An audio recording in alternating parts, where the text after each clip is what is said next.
சிவா திருச்சிற்றம்பலம். அரகர நம பார்வதிபதையே. அரகர மகாதேவா.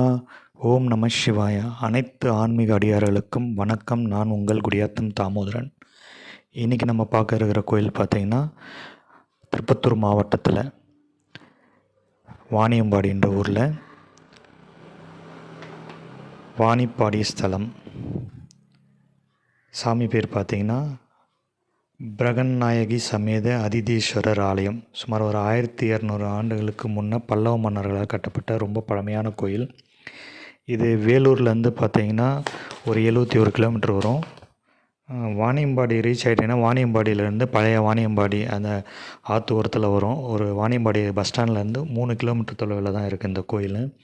ரொம்ப ரொம்ப மிகவும் பழமை வாய்ந்த கோயில். இந்த ஊர் பேர் பார்த்திங்கன்னா வாணியம்பாடின்னு சொல்கிறோம். பட் உண்மையான பேர் பார்த்திங்கன்னா வாணிப்பாடி. வாணினா சரஸ்வதி, அவங்க இந்த கோயில் இங்கே பாடியிருக்காங்க. அதனால் வந்து வாணிப்பாடி. அதை இப்போ நம்ம மறுபடி வந்து வாணியம்பாடின்னு சொல்லிகிட்ருக்கோம். இந்த கோயிலில் சிறப்பு பார்த்திங்கன்னா சாமியும் அம்மாவும் அப்பனும் வந்து சுயம்பு உருவத்தில் இருக்கிறாங்க. அதுவும் கைலாய காட்சி நமக்கு தராங்க. நம்ம திருநாவுக்கரசருக்கும் ஔவையாருக்கும் கைலாய காட்சி கொடுத்துருக்காங்க. அதே மாதிரி சரஸ்வதி தேவிக்கு இந்த கோயிலில் தான், இந்த இடத்துல தான் வந்து 2 பேரும் கைலாய காட்சி நந்தி மேலே அமர்ந்து கொடுத்துருக்காங்க. அந்த கைலாய காட்சியிலே மூலவர் வந்து சுயம்புவாக நமக்கு காட்சி தராங்க. வேறு எங்கேயுமே எந்த கோயில் இந்த மூலஸ்தானத்தை நீங்கள் எங்கேயுமே பார்க்க முடியாது. அந்த அளவுக்கு சுயம்புலே அம்மனும் அப்பாவும் ஒன்றா இருந்து நமக்கு காட்சி தராங்க. அதே போல் இங்கே இந்திரனுக்கு தனியாக ஒரு சன்னதி பின்னாடி வச்சுருக்காங்க. யானை மேலே உட்காந்துருக்காரு. கோயிலினுடைய வரலாறு பார்த்திங்கன்னா நம்ம பிரம்மர் வந்து சரஸ்வதி தேவிக்கிட்ட வந்து பெருமையாக சொல்லிக்கிறாரு. இந்த மும்மூர்த்திகள்லேயே வந்து ஃபஸ்ட்டு வந்து என்ன தான் பிரம்மா, அப்புறமா விஷ்ணு, அப்புறமா சிவன் சொல்கிறாங்க. நான் தான் பெரியவன்ற மாதிரி அவர் கொஞ்சம் பெருமையாக சொல்கிறாரு. இதை கேட்ட சரஸ்வதி தேவி வந்து அந்த அம்மா வந்து நல்ல ஞானம் உடையவங்க. அவங்க வந்து சிரிக்கிறாங்க.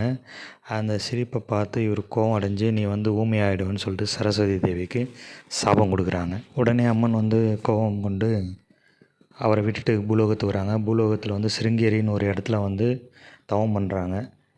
தவம் பண்ணிகிட்ருக்காங்க. அதுக்கப்புறம் நம்ம பிரம்மர் என்ன பண்ணுறாரு, காஞ்சியில் போயிட்டு ஒரு வேள்வி நடத்துகிறாரு. வேள்வி நடத்தும்போது அந்த வேள்வி வந்து மனைவியோடு உட்காராமல் நீங்கள் யாகம் பண்ணிங்கன்னா அது வந்து நிறைவேறாது அப்படின்னு சொல்லிட்டு அங்கே இருக்கிற ரிஷிங்கெலாம் சொல்லவே அவர் பிரம்மாக்கிட்டேயும் விஷ்ணுக்கிட்டேயும் போய் முறையிடுறாரு.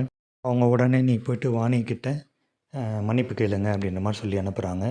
இவரும் புலகத்தில் போயிட்டு வாணிக்கிட்ட வந்து தவறை வந்து மன்னிப்பு கேட்குறாரு.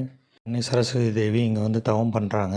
தவம் பண்ணோடனே அம்மனும் அப்பனும் வந்து சரஸ்வதி தேவிக்கு கைலாய காட்சி கொடுக்குறாங்க. கொடுத்துட்டு வாணி இப்போ நீங்கள் பாடுங்க அப்படின்ற மாதிரி சொல்கிறாங்க. அம்மாவும் வந்து அந்த ஊமை பாவ விமோசனம் போயிட்டு பாடுறாங்க. அதுதான் இந்த கோயிலினுடைய வரலாறுங்க. நீங்களே இந்த கோயிலை வந்து பாருங்கள். சரஸ்வதி தேவிக்கு இங்கே தனி சந்நிதி உண்டு. சிவா.